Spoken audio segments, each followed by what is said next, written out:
Maka oleh sebab itu di pembahasan yang lalu dan dari pembahasan yang tadi di tasmi, barang siapa seseorang yang diberikan Al-Quran fayaqra'uhu ana al-lail wa ana an-nahar, maka di dalam hadis juga laisa minna man lam yataghanna bil Quran, dan juga di dalam penjelasan ayat bahwa jangan menjaharkan di saat ada orang-orang musyrik, maka dipelankan.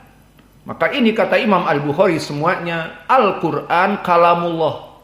Namun yang disifatkan di saat dia membaca dengan pelan karena ada orang musyrik, itu makhluk karena keluar dari makhluk.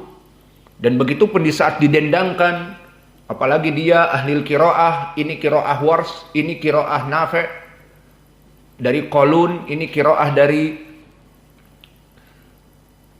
misalnya Khalad an Half, dengan qiraah seperti ini ditinggikan, dipanjangkan oleh dia dan dibaguskan, laisa minna man lam yataghanna bil Quran, ini fi'il qari', maka ini makhluk.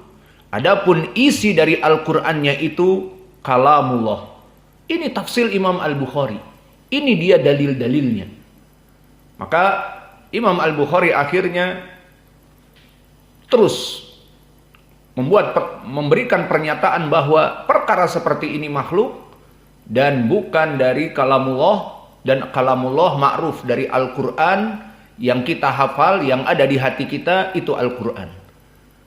Maka karena beralasan dari hasad dan iri dan dengki, maka Muhammad ibnu Yahya ad-Duhli disampaikan dari orang-orang yang duduk bersama Al-Bukhari mengatakan seperti ini, maka dikatakan Al-Quran lafadznya kalamullah, lafadznya adalah makhluk, seperti ucapan Al-Jahmiyah. Dan bahkan difitnah Imam Al-Bukhari seperti ini. Padahal jelas jika kita mempelajari kitab Sahih Al-Bukhari tidak seperti yang disangkakan. Dan tidak tanggung-tanggung Muhammad ibnu Yahya ad-Duhli mengirim kepada dua murid-muridnya dari Rai Ar-Razi, yakni Abu Hatim Ar-Razi dan Abu Zur'ah Ar-Razi, dan yang keduanya murid dari Imam Al-Bukhari. Namun karena keduanya berada dengan Muhammad ibnu Yahya ad-Duhli di Naisabur, maka disurati, kalian jangan mengambil ilmu lagi dari Al-Bukhari, karena Al-Bukhari mengatakan Al-Quran makhluk, au al-lafdu bil Quran makhluk, sama seperti Jahmiyah. Akhirnya kedua imam ini berhenti, tidak meriwayatkan dari Imam Al-Bukhari, dan ini ditulis oleh anaknya Abdurrahman, mentaklik dari perbuatan keduanya. Meskipun Abu Hatim bapakku imam dan Abu Zur'ah juga imam meninggalkan Imam Al-Bukhari, maka cahaya keilmuan Imam Al-Bukhari tidak akan pernah redup dengan bapakku dan Abu Zur'ah yang tidak meriwayatkannya, meninggalkannya. Maka lihat bagaimana ujian dan cobaan manusia dari zaman ke zaman, baik dalam permasalahan mereka para da'i ilallah, ataupun mereka orang-orang yang beribadah kepada Allah, maka mendapatkan ujian seperti ini. Dan ujian ini barakallahu fikum justru mengangkat Al-Imam Al-Bukhari menjadi imam di zamannya, dan kitabnya justru malah dibaca seperti kita sekarang, dan kitabnya dijadikan di hati kaum muslimin sebaik-baiknya kitab setelah Al-Quran. Dan di masa hidupnya di akhir sebelum beliau meninggal, fitnah semakin besar, dan akhirnya bahkan beliau tidak tinggal dengan tentram. Di saat dia tinggal di akhir dari hayatnya, diusir dari negerinya, diusir dari tempat tercintanya, dan di musim dingin, terutama di tempat kelahirannya di Rusia, di Bukhara, maka harus keluar dari desanya. Ini perintah dari pemimpin desa tersebut bahwa Al-Bukhari harus keluar, tidak boleh mengajari manusia dan sebagainya. Akhirnya dia terusir dalam keadaan sakit dan akhirnya meninggal.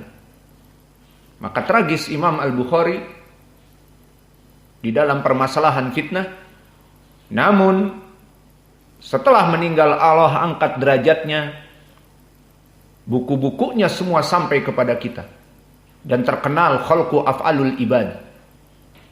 Dan begitupun kitab Sahih Al-Bukhari dan Tarikh Al-Bukhari dan Adabul Mufrad Al-Bukhari. Semua buku-bukunya dicetak dan dipelajari di ma'had-ma'had, di universitas-universitas, dan di mana-mana. Kajian Sahih Al-Bukhari, kajian Sahih Al-Bukhari. Lalu mana orang-orang yang dulu ingin memadamkan Imam Al-Bukhari, dan mereka orang-orang yang besar, Muhammad ibnu Yahya Ad-Duhli, imam di zamannya di Naisabur. Mana kitabnya sekarang? Dan mana dari hasil karyanya? Justru yang terkenal malah disebutkan dia orang yang hasad kepada Imam Al-Bukhari. Maka oleh sebab itu, ikhlaslah dalam berdakwah. Justru dengan banyaknya ujian dan cobaan yang kalian tidak tahu kok bisa terjadi. Misalnya orang yang paling dekat justru memusuhi dari perkara-perkara yang tidak jelas. Inilah tanda bahwa dakwah kamu itu mungkin bisa jadi ingin diangkat derajatnya oleh Allah dengan dijadikan musuh-musuh dan sebagainya. Dan begitu Imam Al-Bukhari dijadikan semua orang memusuhinya tanpa sebab, dikarenakan dia difitnah mengajarkan manusia dengan hadis-hadis seperti ini bahwa Al-Quran makhluk, bukan kalamullah. Maka akhirnya semua manusia menjauhinya. Dan di sini masuk kepada hadis inna asyaddal ibtila al-anbiya summal amsal fal amsal. Bahwa sungguhnya ujian dari para penyampai agama ini yang paling berat adalah para nabi. Lihat ujian para nabi, Nabi Muhammad bagaimana dulu diuji. Hidupnya mulai dari 40 tahun ke atas sampai dia meninggal dalam keadaan berperang, dalam keadaan difitnah, dalam keadaan menegakkan dakwah dan ujian. Setiap hari ujian. Setiap saat, terutama setelah di Madinah, berperang.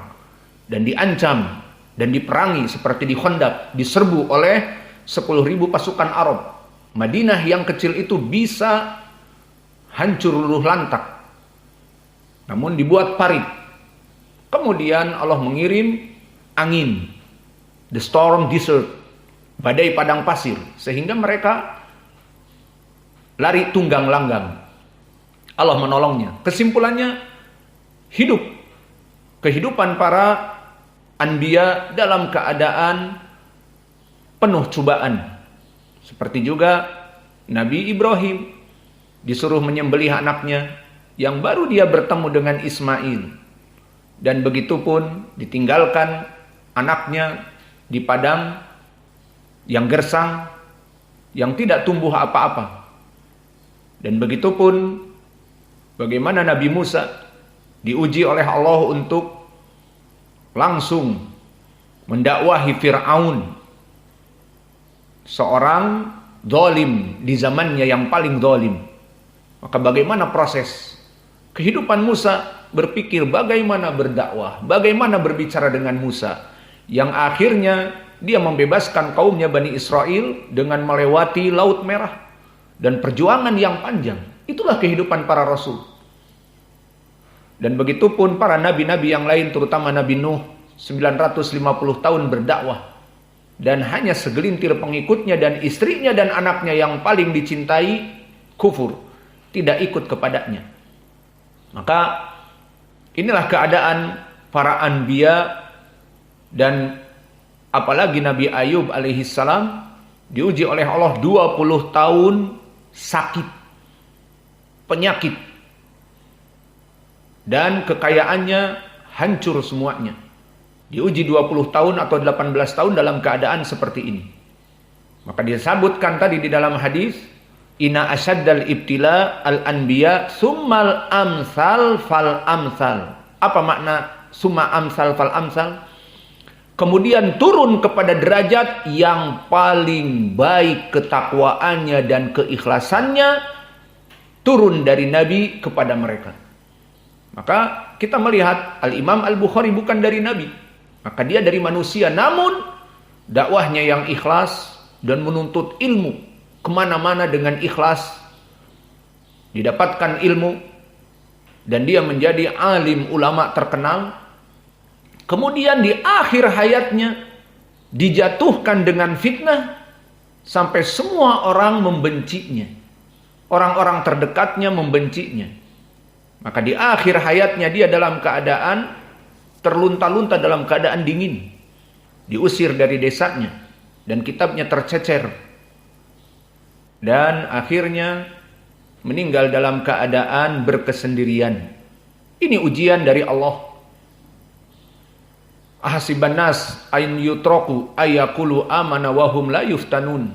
Maka di awal surat Ankabut juga disebutkan, apakah kalian mengira orang-orang yang mengatakan aku beriman kepada Allah, kemudian dibiarkan begitu saja tanpa diuji, maka pasti Allah akan menguji.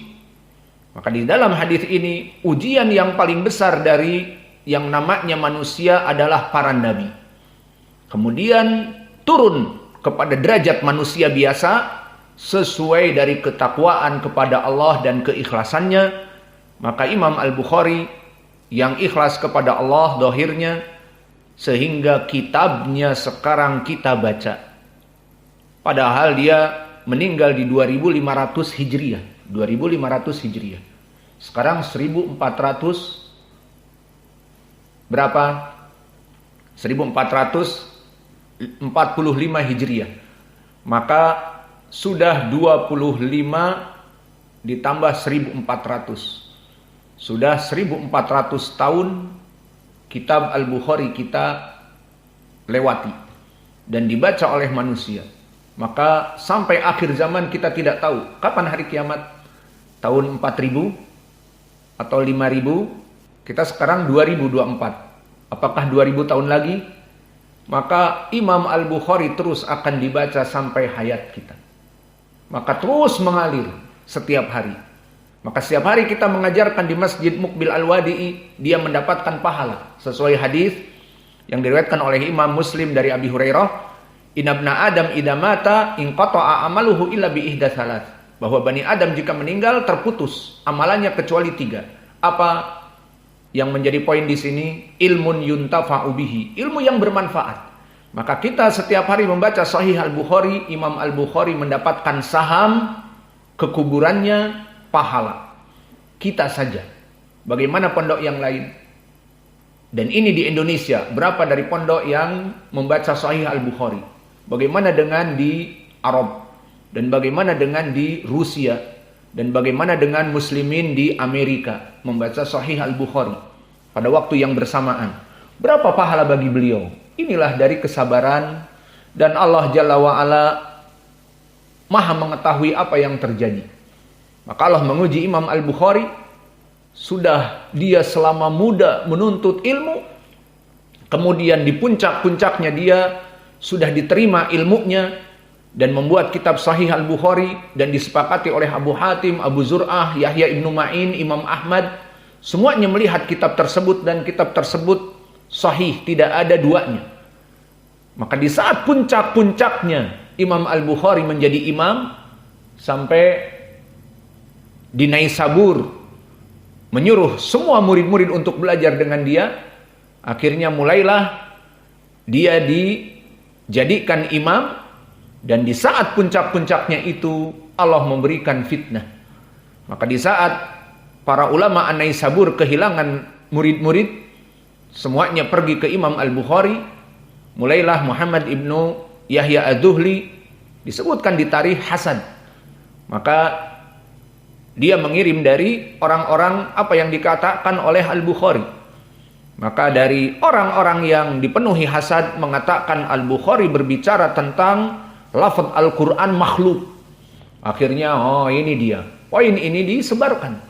Seperti Imam An-Nasa'i yang marah kepada siapa? Ahmad ibnu Shalih al-Misri. Aku diusir dari majelisnya. Ya sudah, aku kumpulkan hadis-hadis yang para ulama membicarakan, maka dia mengatakan Ahmad ibnu Shalih al-Misri laisa bithiqah wala ma'mun. Berkesendirian dia dalam keadaan seperti itu. Al-muhim, inilah cobaan dan ujian dari manusia diuji. Orang-orang yang mengaku beriman dan berdakwah kepada Allah diuji. Dia mempunyai tetangga yang baik, mempunyai tetangga yang buruk, mempunyai murid yang baik, mempunyai murid yang buruk. Dan semua orang akan dijadikan kelak pertimbangan baginya. Ini hasil dari keikhlasannya.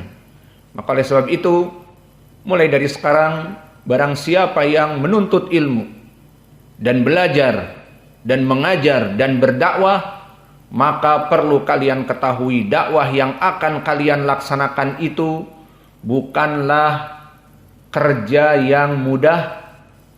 Bagaikan antum menjadi mudir bos, duduk di belakang meja, tanda tangan dapat uang banyak. Bukan.